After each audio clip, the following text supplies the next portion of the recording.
So,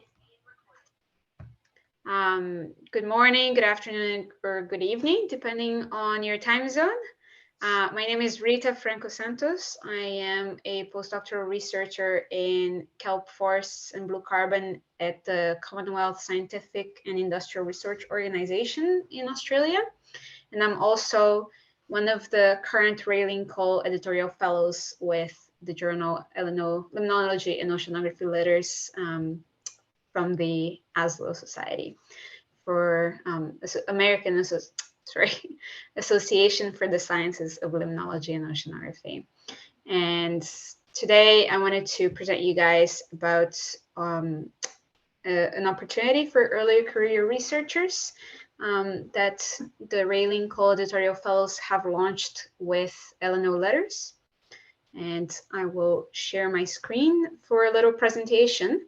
And for those who are not watching this live, you can email the Railing Cole Fellows with questions later if you like. The email will be up on the presentation on the screen.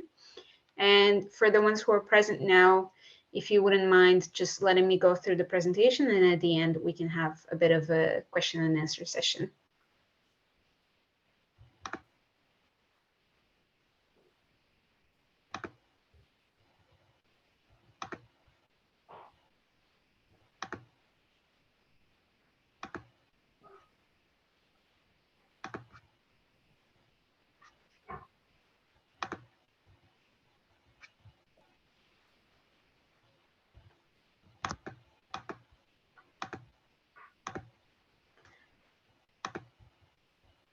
Can you guys see it?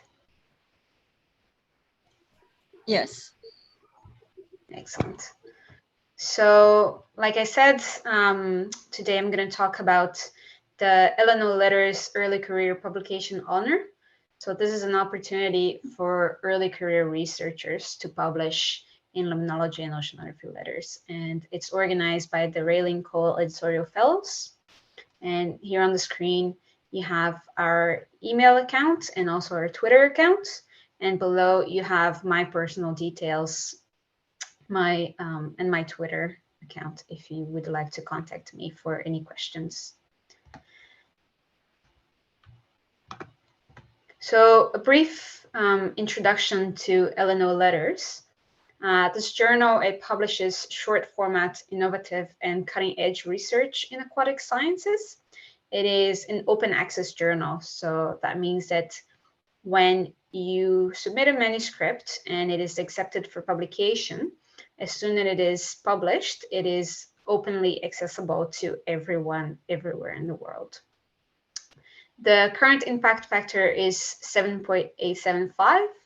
It is the #1 journal in limnology and the #3 in oceanography, according to the latest journal citation reports.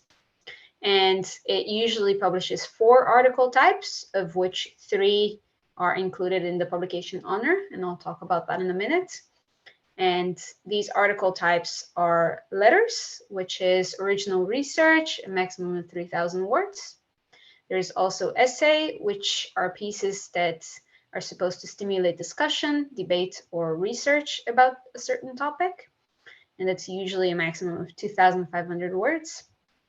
There's also current evidence, which are synthesis of the state of the art of a certain topic. And they range between 5,000 and 7,000 words, but they can be a little less as well. And then there's data articles, which are dataset descriptors, but they are not included in the publication honor. So a very brief history on the Eleanor Letters Early Career Publication Honor. The first call was published in 2020. There were applicants from 19 different countries and a total of 72 applications, from which 7 was selected to be published in Eleanor Letters. And here on the side, you can see 2 examples that were published very recently, actually, from that first publication honor call. And this year, it's the second call, and hopefully the call will be opened once every 2 years in the future, but that's not certain as of this moment.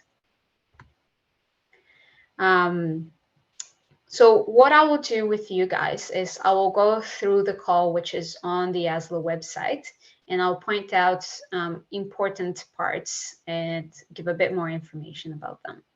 So the first thing that I want to say is that the application deadline has been extended to July 31st, and the honorees are expected to be announced by late September, potentially going into October because we extended the deadline for submissions.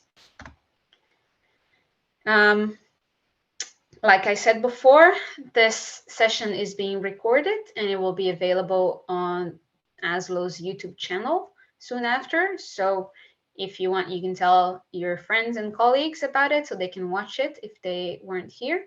And they can then email their questions to us at our ASLO email account, which is just here, rcef.aslo@gmail.com. Now, for this year, we have 12 waivers available.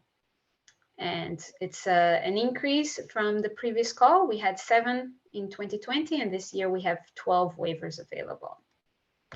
And we have a few details about what you get if you are selected for the publication honor.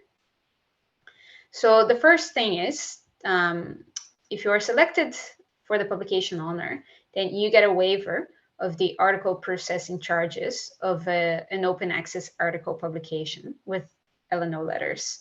So what this means is you have 0 cost to publish an open access paper in Eleanor letters, which would otherwise cost you $3,000 US. You also can access a friendly review of your manuscript from one of the Railing Co. editorial fellows. So what this means is before you submit your manuscript to a full peer review with Eleanor letters, if you get the publication honor, you can before then submit it to the Railing Co. fellows, and they will give you some tips and some help with grammar, structure, and anything else you might have questions about. And then after that, you will submit your manuscript for a full peer review process. You will also get publicity of the accepted paper via ASLO and Eleanor Letters social media. And I just want to point out also that receiving the publication honor does not mean you are automatically approved for publication with Eleanor Letters. Like I said, the manuscript you present in your application will have to go through a full peer review process with Eleanor letters, and that is independent of the publication honor. So once you get the publication honor, you have to go through the peer review, and only once your manuscript is approved in the peer review process can you then publish in Eleanor letters. Now, regarding the eligibility criteria for the publication honor, the first thing is that this call is intended for students or postgraduates who have completed their highest degree after July 2016. However, if you have completed your highest degree before July 2016, but you were unemployed or you worked part-time for a period of that time, or if you took maternity or paternity leave, or you had COVID or some other sort of medical leave, or you took time off to care for someone, or there was a reason why you had to take a break from your studies or work, then we might be able to make an exception to that July 2016 cutoff date. You just need to email us and explain your circumstances, and we can let you know if you're still eligible. Or if you think that it should be fine, you can also just put in the information in the application form, and we will assess it from there. But if you want to be sure, just email us and we'll respond and let you know if your case, you're still eligible or not. Now, another eligibility criteria is relating to the scientific merit of your study. So all the manuscripts, they must fit the scope of Eleanor letters, and they must have a high scientific merit, which is what characterizes papers published in the ASLO journals. It should be noted that the scope of Eleanor letters is fairly broad, and the journal is interested in papers in fields that don't often publish in the journal. The only very important thing is that your study must have the scientific merit of publications from ASLO journals. Another eligibility criteria is related to authorship of the study you describe in your application. And in regards to this, I would like to briefly mention the different types of authorships. You have a first author of the paper, and first author also speaks in terms of the order. So this is the first name that appears on the list of authors. And this is the person who did most of the work. All the other authors, aside from the first author, are co-authors. So these are your colleagues and the other scientists who contributed to the work. And you can have as many co-authors as you want. There is no limit. There is also the corresponding author, which is the person who answers to the work and the data that was published. And this is the person whose email is usually included in the paper, and the person who should be contacted by any reader who wishes to discuss anything about the paper. Now, usually there's only one corresponding author and one first author. However, it is possible in some journals to have two corresponding authors and also to have two first authors, so a joint first authorship.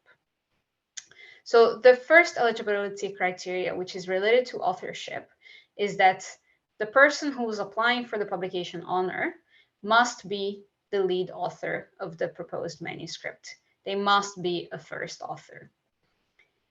They can have another first author, so they can share the first authorship for the papers in the case that there were two people who contributed equally to the majority of the work.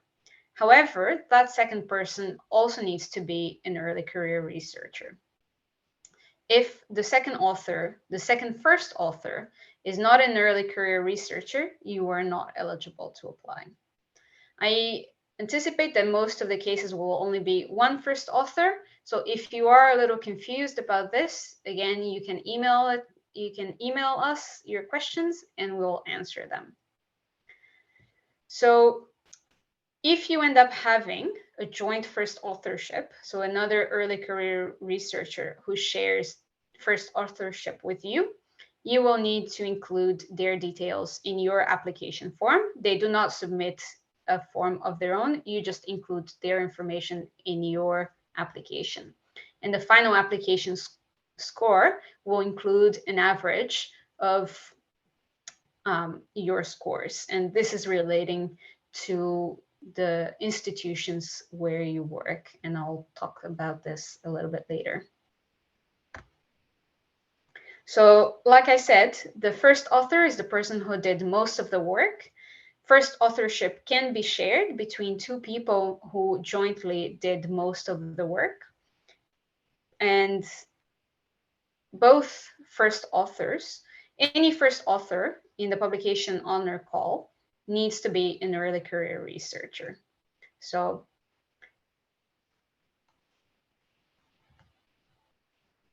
the second eligibility criteria related to authorship is regarding the corresponding author.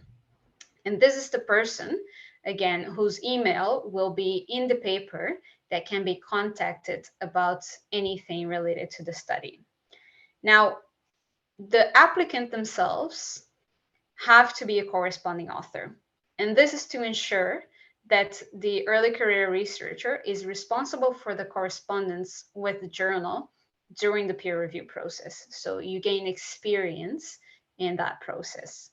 However, you can have another corresponding author, and for the corresponding author, the second one can be of any career stage.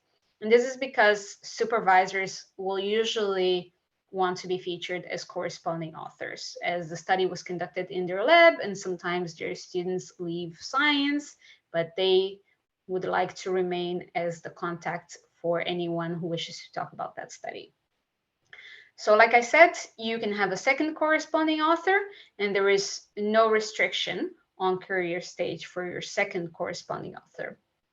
And you must include their details in your application. Another eligibility criteria is financial need. So for this call of the publication honor, we decided to make financial need a very important eligibility criteria. So everyone needs to fill a financial need statement and submit that with their application. And financial need in this call is slightly different between the Global South and Global North. So for applicants who are working or whose study was conducted in an institution in the Global South or in the Global North. For applicants from the Global North, there are 3 questions that we ask. First, do you or your supervisor have funds that are specific to your project or not, but in general, they're specific to your project, that can be used to cover the article processing charges of an open access manuscript? Have you applied for external sources of funding to pay for article processing charges and are waiting to hear back? And does your current institution or the institution where you conducted the study described in your application, if you've moved since, have an agreement with any publisher that would cover the article processing charges for an open access publication? So if you're an applicant from the Global North and you have answered no to all of those 3 questions, then you can demonstrate financial need. So you are able to complete the financial need statement. If you are an applicant from the Global South, it's very similar. So the first 2 questions you also need to answer. So do you or your supervisor have funds? And have you applied for external sources of funding to pay for article processing charges? However, if your current or past institution has an agreement with any publisher that would cover for the article processing charges for an open access publication, it doesn't matter. You're still eligible to apply. The only difference is if your institution would be eligible for a full waiver, then your paper will be selected in excess of the 12 waivers we currently have available. Another eligibility criteria is related to the data publication requirement from Eleanor letters.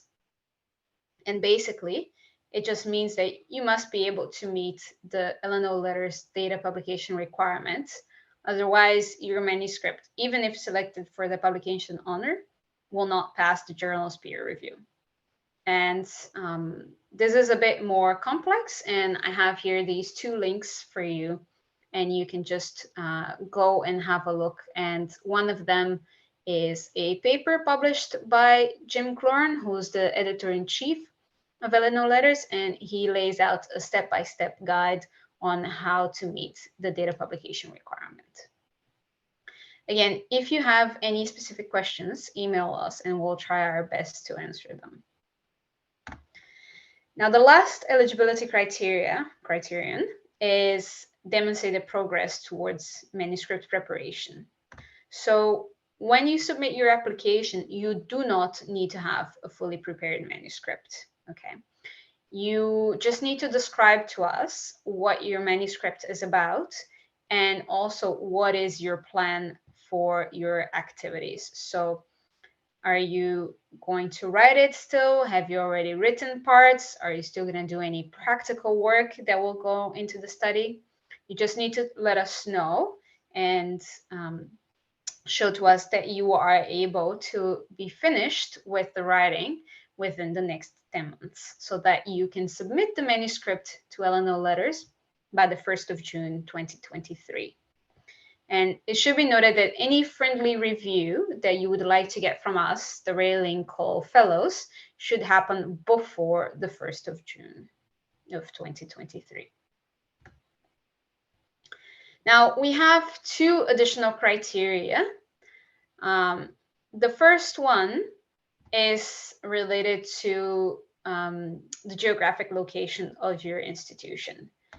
So if you are currently studying or working in a country in the global south or in Ukraine, or alternatively, if the study was conducted in an institution that is in the global south or in Ukraine, even if you've moved to a different institution ever since, then your application will be given priority over applications from early career researchers that work in the global north.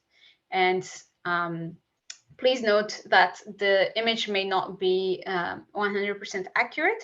So if you want to make sure that your institution is indeed in a country considered as a part of the global south, please go to the UN's World Economic Situation and Prospects 2021 document that is specified in the slide. And the link is available on the application call and at the end of the slide as well. The second additional criteria is related to members of underrepresented groups in STEM. So basically, underrepresented groups is very broadly defined, and it can include race, gender, disability, first generation. So if you're the first person in your family to go to university, or any other identity component that is not typically represented in STEM. So if you identify as a member of an underrepresented group and you let us know in your application, then assuming that the scientific quality of your manuscript is the same as another application from the global north, and even from the global south, if you're also global south, then your application will also be given priority. Now, I will go over the application form with you guys briefly. I think it will perhaps make things a little easier. So this is the link for anyone that wants to go and have a look themselves. This is what it looks like.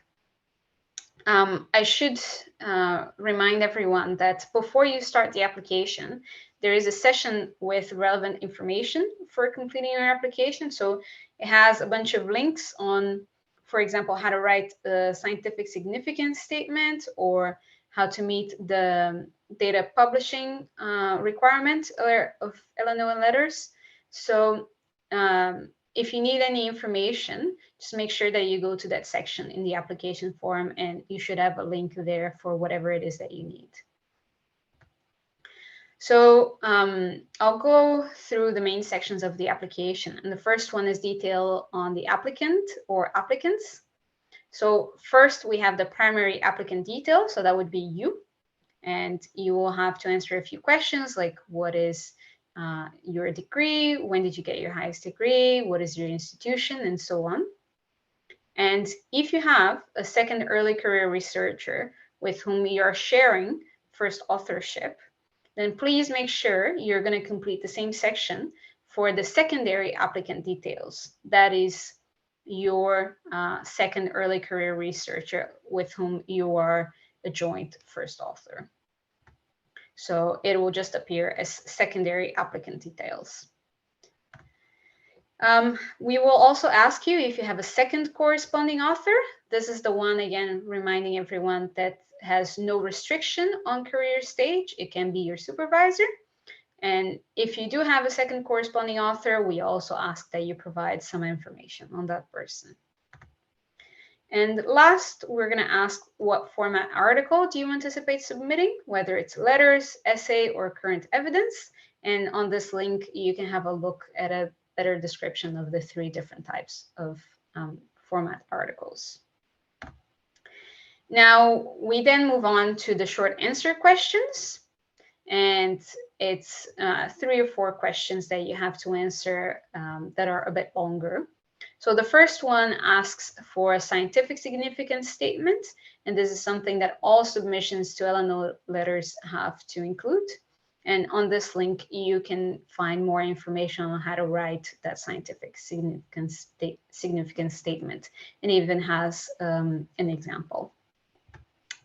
The next question is, how does your study expand the existing knowledge of aquatic ecosystems? So again, you have to describe a bit better your study in that section. And what is the current status of your manuscript? So that's where you tell us how far along on writing the manuscript you are, and when do you expect to be prepared for submission. The last part of the short answer question section is just us confirming that you are certain that you will be able to meet the data publishing policy for Eleanor letters. And again, these are the two links with the information you need to be able to make sure that you do meet the data publishing policy. Now, we also have a few optional questions, and these are usually for the people that are going to take advantage of our additional criteria. So the first one is explaining your request for extending the eligibility criteria of the 5 full years after the completion of your highest degree. And this is incorrect. It should say 6 years. So basically, if you obtained your highest degree before July 2016, tell us why you would like an extension of the eligibility criteria. So say you've had a child and you took 1 year maternity or paternity leave, then you can tell us that if you obtained your highest degree in July 2015, but you took a year off on a paternity or maternity leave, then you would still fulfill the eligibility criteria. Again, if you are in doubt about this, email us and we'll answer your question. The second optional question is related to the geographic location of the institution where the work was conducted. So if you conducted that study in a country that is considered to be a part of the Global South or Ukraine, then you can select your country from the drop-down menu. And if you have a joint first authorship with another early career researcher, you can also tell us for that second early career researcher, the secondary applicant, whether they also conducted the study in an institution in a country in the Global South. And last but not least, you can also tell us about your experiences, if any, as someone belonging to an underrepresented group in STEM, broadly defined. So in your own words, what makes you feel that you do not belong in science because you do not fit the typical mold of a scientist? And I should say something interesting. I have a friend who once told me that as a white male, he still felt underrepresented because of his socioeconomic background. So if you feel like you're underrepresented, even if you feel like no one else would originally identify you as underrepresented, but you still feel that way, please include your explanation. And the last section of the application is the financial needs statement. So on the right side of the screen, you can see the model. This is available on the link over there as well. So basically, we give you the model. You just have to include the information and get your supervisor or the department head to sign the form before you upload it with the application form. And just so everyone is fully aware, this is required. You will not be able to submit your application without uploading a financial needs statement. If for some reason you do not have access to Google Form, you can also download the PDF file that is available on the call. There is a link that you can download, and you can submit that to us via email with answers to all of the questions and the financial needs statement. That is also acceptable. And highly recommend that you guys follow us on Twitter. for updates about the honor and any other opportunities that the Railing Co Fellows and Eleanor letter might come up with. And again, if you do have any questions about the application process, please do send them along to us on our Gmail account. It would be very silly for people to not apply just because you're not sure if they fit the eligibility criteria.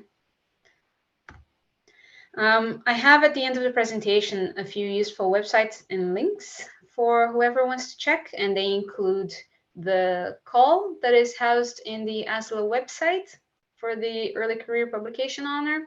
There's also a link for the ASLO website and Twitter accounts, for the ASLO YouTube channel, which will house the recording of this webinar, for Eleanor letters, for the guidelines to Eleanor, the guidelines to authors who want to submit to Eleanor letters, and for information on the Railing Co editorial fellowship. There's also the website, the Twitter handle, and the Gmail account.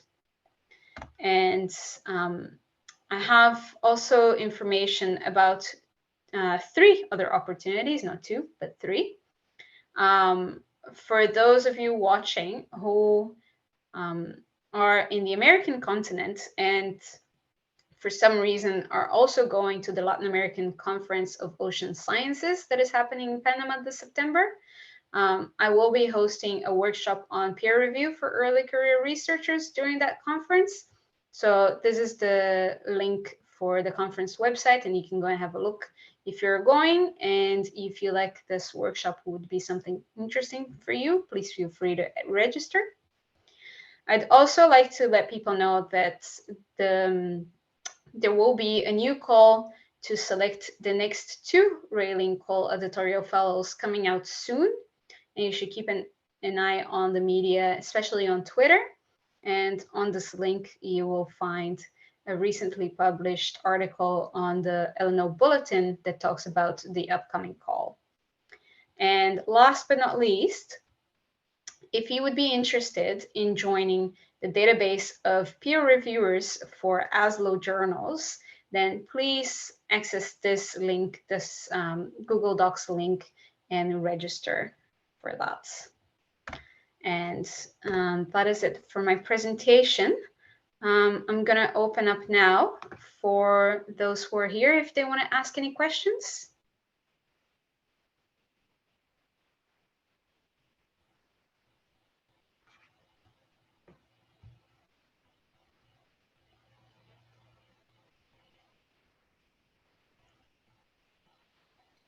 Hi, Rita. Yeah, so I guess I wanted to go back to the question that I mentioned before the recording started regarding my current affiliation, or like what should I put in the case where I'm currently transitioning between jobs? Yeah, so can you please just ask your question again, just so everyone who's watching the recording. Right. So I just finished my postdoc at the end of May, and I will be starting a faculty position in September. So between the period of May to September, I'm not being currently employed. So by the time I submit the application, I will not have, I don't have an affiliation. So in that case, I guess what should I be putting when they ask specifically about the current position and affiliation? And I guess a tangential question is with regards to the financial aid statement. So in this case, this is work. Maybe let's go by parts. Okay, yeah. So it's easier. So where we ask your applicant details for institution, what you can do is, was your study conducted in the institution that you just finished your postdoc? Yeah, during my postdoc, yeah.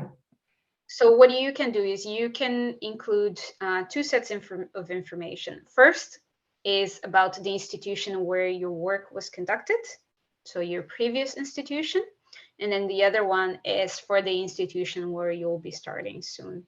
So if you can just add in there that you're including information for your previous institution where the work was conducted, and then specify which institution that was, and that you're including institution for your soon-to-be current institution, and then also provide the information for that institution.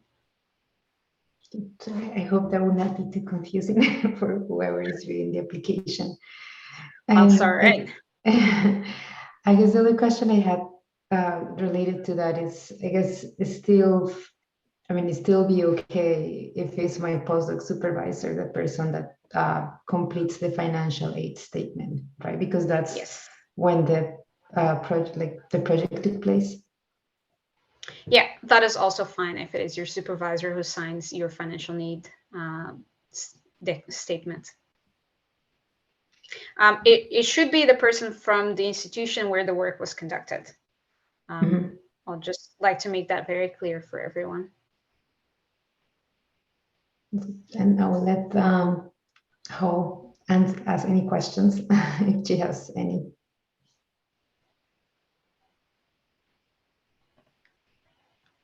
How, anything you'd like to ask? Hi, very helpful. Thank you very much. Yeah, I have a question about the financial need, the search criteria for the financial need for applications from North. I'm thinking United States is on the North, right? So the third one is about if our institution have an agreement with any publisher that would cover the fee. And for this one, it means I need to ask library if or university have the agreement with other open access publisher. Do you mean that? Probably. I would assume it would be the library that would have that information. Sometimes they'll also have that information on your university, on your institution website, but the library would be the most reliable. Okay, yeah. So I have a question. Okay, I know L&O letter has a high impact. So if the publisher have agreement with my university has a lower impact. So in that situation, can I apply for this grant or any agreement with any other, how to say, open access cannot apply for this? You can apply. You can apply. Okay. I would just please, I would just ask you to please email us and the Gmail account if that is indeed the case, that your institution has an agreement with the publisher for covering the article processing charges for an open access publication in a journal with a lower impact factor. Then please email us and let us know that. And we will consider that, and we'll give you instructions on how to modify the financial need statement for your application. Okay, that's awesome. Thank you very much. My pleasure. Is there anything else that you or Phoenix would like to ask? Currently, I don't have question, and later I think I can email to you, right? Yes. Okay, awesome. Thank you. Hi, Rita. So I did have more like a question, more of curiosity. How does the selection process for the awards work? Like who selects? Yeah, like how does the process in general work once you get, I don't know, 70 plus applications? So 5 out of the 6 Railing Call editorial fellows, so past and present, are involved in the selection process. So these will be blind reviews of the application, of the applications, which will then be scored and will be ranked by each Railing Call fellow, and then we will discuss the rankings and applications which we feel should or should not be in the top applicants. So this is fully organized by the Railing Call editorial fellows for the publication honor. for the Eleanor letters peer review process, then that's completely external to us. That is conducted by Eleanor letters and their associate editors and peer reviewers. So say that I guess most of the, or a good percentage of the applicants demonstrate financial need. So in that case, like what will be adding more weight to the applications? Is it the scientific impact of the work? And yeah, so scientific impact is a major criteria. So we start with scientific impact. And then after that, if you have, for example, 2 applications with a similar scientific significance, one from an applicant in the global north and one from an applicant in the global south, then we will give preference to the applicant from the global south or Ukraine. Mm-hmm. This is an attempt to try to provide opportunities for early career researchers in institutions that don't often get opportunities and whose access to funds to cover for open access publications is very, very limited. Especially if you take into account things like currency conversion rates and so on. So this is why we've decided to make geographic location a focal point in this call for the publication honor. Makes sense. Yeah, and I think this is basically all I had. Thank you. It was very helpful. Yeah. My pleasure. How, anything else? Noah, you said you would email us later. Yeah, no, I'm okay. Thank you very much. Yeah, I really appreciate it. Yeah. All right. I don't know if Brittany is still there, but if she has anything to add or any questions. No, I don't. This was great. Thanks for doing this. We'll get it up on the YouTube page ASAP because the deadline's coming up July 31st, right?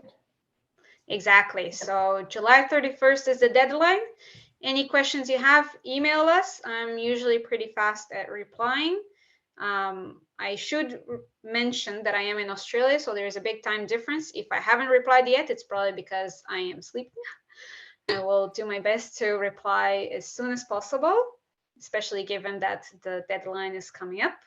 So yes, thank you everyone for watching. And if you're watching this on YouTube, again, emails if you have any questions, and good luck to everyone. Thank you. Have a good night. Bye-bye. Thank you. Have a nice day, everyone. Hey, Rita.